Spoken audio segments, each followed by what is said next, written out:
Shalom dan selamat pagi, saudaraku yang dikasihi Tuhan Yesus. Puji syukur kepada Tuhan, pagi ini kita dalam keadaan baik, sehat, penuh sukacita dan berkat Tuhan melimpah. Siapkan hati kita untuk menerima berkat firman Tuhan pada pagi ini. Mari kita berdoa. Tuhan Yesus, kami bersyukur untuk kebaikan-Mu. Tuhan, terima kasih kami masih diberi kesempatan untuk menikmati hidup dan dapat bangun pagi dengan tubuh yang sehat, kuat, dan penuh dengan damai sejahtera. Pagi ini kami kembali mau mendengarkan pesan-pesan firman-Mu. Tuhan, bukakan hati dan pikiran kami agar kami dapat menerima, mengerti kebenaran firman-Mu. Hanya di dalam nama Tuhan Yesus kami berdoa, amin. Tema renungan kita pagi ini adalah di balik penderitaan. Firman Tuhan diambil dari Yohanes 9 ayat 1-7. Di waktu Yesus sedang lewat, ia melihat seorang yang buta sejak lahir. Murid-muridnya bertanya kepadanya, "Rabi, siapakah yang berbuat dosa, orang ini sendiri atau orang tuanya, sehingga ia dilahirkan buta?"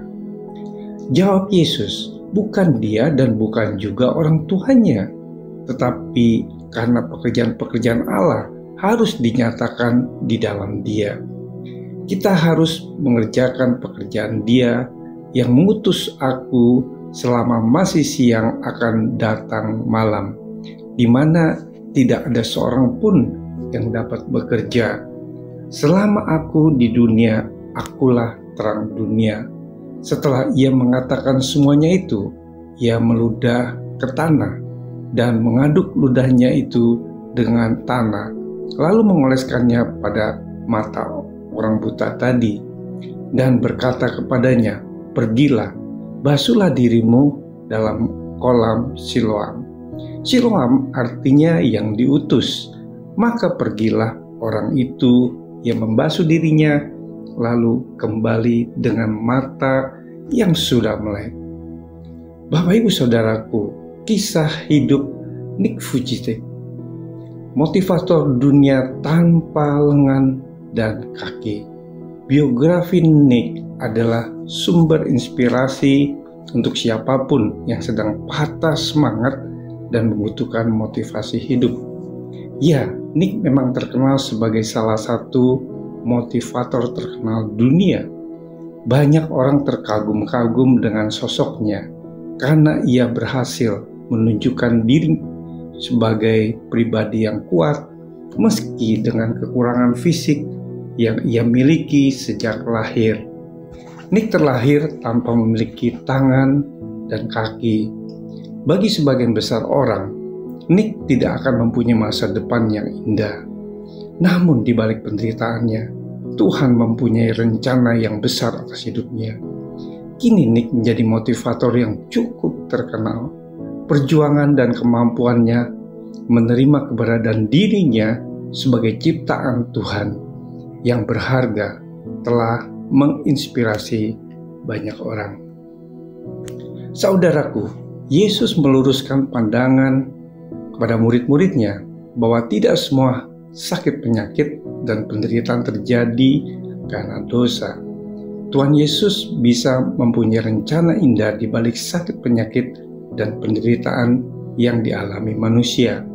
Melalui semuanya itu, pekerjaan-pekerjaan Tuhan yang ajaib akan dinyatakan. Maka selama masih ada kesempatan, kita harus melakukan pekerjaan-pekerjaan Tuhan. Inilah yang Yesus lakukan sebagai terang dunia dengan menyembuhkan orang buta itu, meskipun hari itu adalah hari Sabat. Mujizat penyembuhan orang buta itu kemudian menjadi kesaksian indah bagi para tetangga dan orang sekitarnya.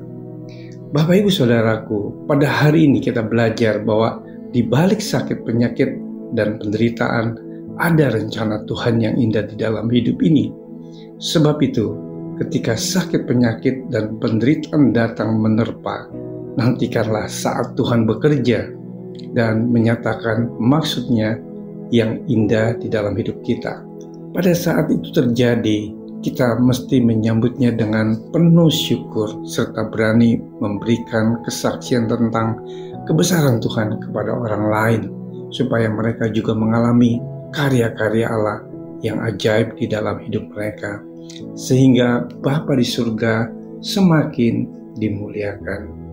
Mari kita berdoa. Tuhan Yesus, terima kasih untuk renungan firman-Mu pada pagi ini. Ampunilah kami Tuhan, ketika kami mengalami sakit dan penderitaan datang, sering kami menjadi lemah dan tidak lagi sabar menantikan Tuhan. Pada hari ini kami mau belajar bahwa di balik penderitaan ada rencana Tuhan yang indah di dalam hidup kami. Hanya di dalam nama Tuhan Yesus kami berdoa. Haleluya. Amin. Selamat beraktivitas. Tuhan Yesus memberkati.